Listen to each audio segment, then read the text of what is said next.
আসসালামু আলাইকুম। আমি ডাক্তার শাহনাজ পারভিন, প্রাচ্য হোমিও হলের পক্ষ থেকে সকলকে আমার চ্যানেলে আমন্ত্রণ জানাচ্ছি। আজ আমি আলোচনা করব গাউট বা গেটে বাতের ব্যথা যন্ত্রণায় হোমিওপ্যাথি মেডিসিন আর্টিকা ইউরেন্স নিয়ে। ভিডিওটা স্কিপ না করে দেখার অনুরোধ রইল। যদি ভালো লাগে তাহলে লাইক, কমেন্টস ও শেয়ার করবেন।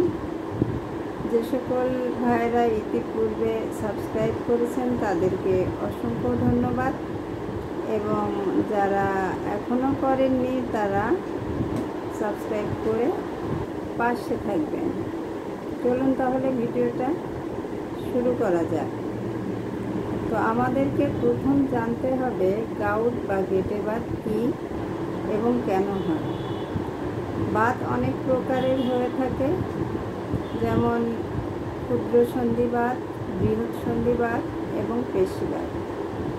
গাউট এক প্রকার বাত। এই গাউট যখন শরীরে ইউরিক অ্যাসিডের পরিমাণ বেড়ে যায়, তখন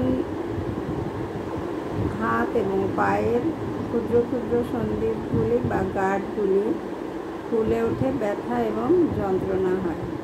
আমরা যদি রক্তের পরীক্ষা করি তাহলে দেখতে পাবো যে রক্তে ইউরিক অ্যাসিডের পরিমাণ বেড়ে গেছে, এবং যদি দেখি যে রক্তের ইউরিক অ্যাসিডের পরিমাণ বেড়ে গেছে তাহলে বুঝবো যে আমাদের গাউট হয়েছে।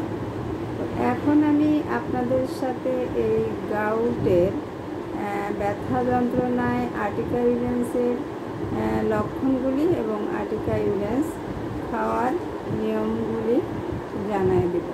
তো আর্টিকা ইউরেন্স সাধারণত এই গাউটের বা এই গাউট বা ব্যথার বা যন্ত্রণার একটা উৎকৃষ্ট ওষুধ।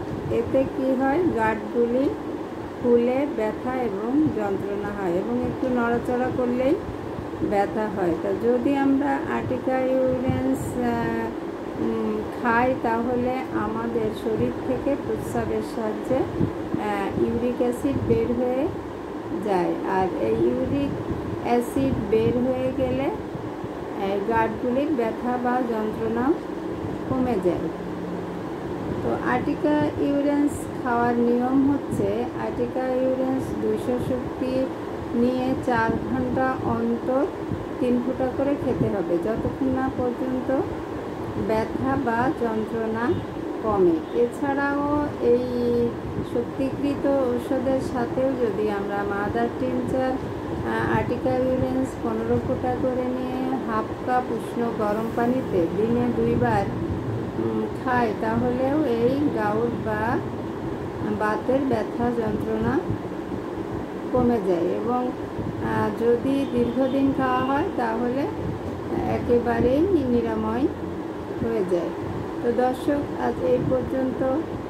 আগামীতে আবারও নতুন ভিডিও নিয়ে আসবো আপনাদের জন্য। সে পর্যন্ত ভালো থাকবেন, সুস্থ থাকবেন, প্রাচ্য হোমিও হলের সাথে থাকবেন।